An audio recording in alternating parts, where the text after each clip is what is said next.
Hello, I'm Amy Zaby with the Jerusalem Connection Report, Red Alert for Wednesday, December 20, A Light in the Darkness.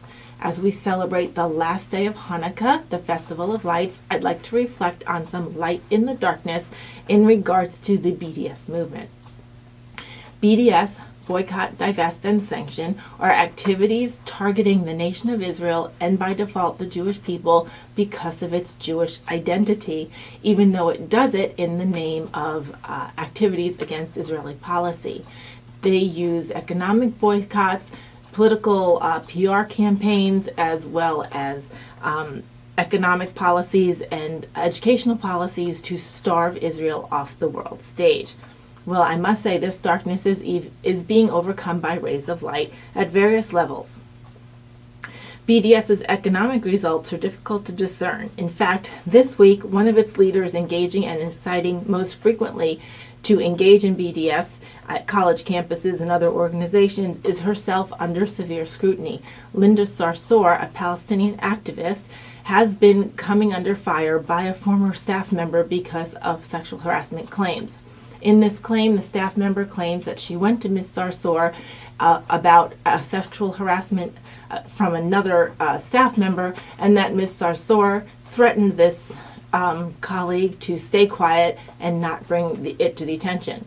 The victim now claims that Linda Sarsour enabled the abuse by her lack of action against it and attempt to cover it up.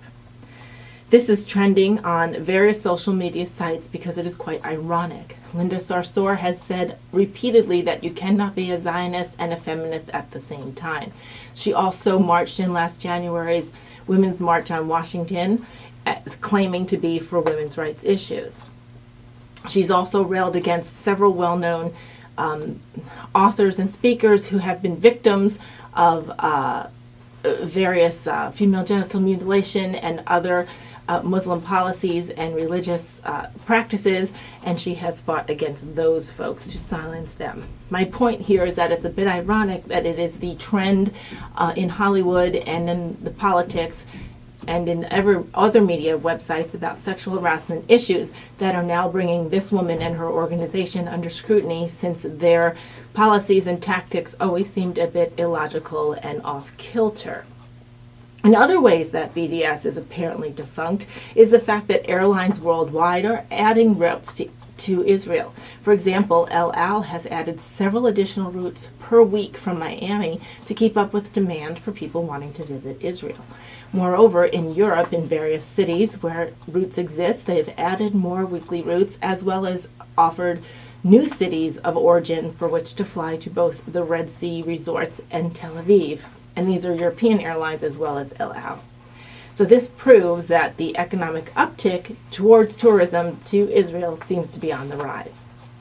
If you're looking to learn more about BDS, its tactics and results, may I suggest my friend Barry Shaw's book called BDS for Idiots.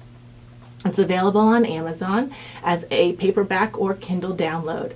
It is written in a conversational tone, is meticulously researched, and explains everything from the vocabulary used and the appeals that the movement makes and its illogical and inconsistency in both their arguments and the outcomes. May I also note that it is filled with humor and sarcasm and a little bit of tongue-in-cheek. So be geared up for an entertainment read as well as an educational one. Barry Shaw.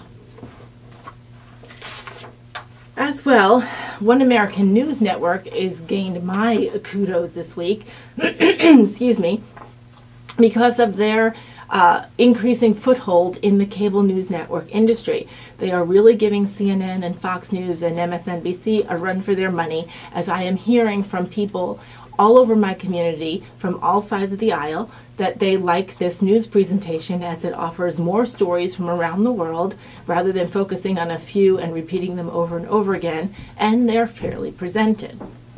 What I mean by this is just this week, the One American News Network had a story about what was going on in southern Israel regarding the IDF bombing some locations in Gaza. It went over this story, carefully noting that this was in response and a pinpointed response from Hamas rockets that were shot into civilian areas in southern Israel. It was so refreshing to see not only this reported, but it reported in full context. As well, this One American News Agency was one of the first mainstream media outlets that I have seen discuss and bring to light in the open realm the scrutiny of Linda Sarsour beyond the social media activity on it. 1 week has passed since the Trump administration has announced its recognition of Jerusalem as the eternal and undivided capital of Israel. And the backlash we see is definitely insincere, I must say. Both media outlets and other foreign leaders are acting as if they're shocked. But may I just remind everybody that the U.S. Congress, bipartisan, overwhelming bipartisan support, back in 1995, passed a law recognizing Jerusalem as the undivided and eternal capital of Israel. Moreover, every president since then has verbally claimed that it would uphold this declaration and move the embassy to Jerusalem, but never made good on it. So I'm not sure why the current climate is so shocked that the Trump administration actually made good on its promise, as well as enacting or putting into practice the law that was passed some 22 years ago. This law reflects not only the attitude of the U.S. government, but I would say the attitude of most Americans, that Jerusalem is the undivided and eternal capital of Israel with a historic and verifiable Jewish presence. Jerusalem is mentioned hundreds of times in the Old Testament and New, and not once in the Quran. So while Israeli leadership in the area certainly does not want to expel or oppress Arabs living therein, it certainly should not be denied its recognition. For more information on this, you can search Ben Shapiro's blog post on YouTube dated December 6th.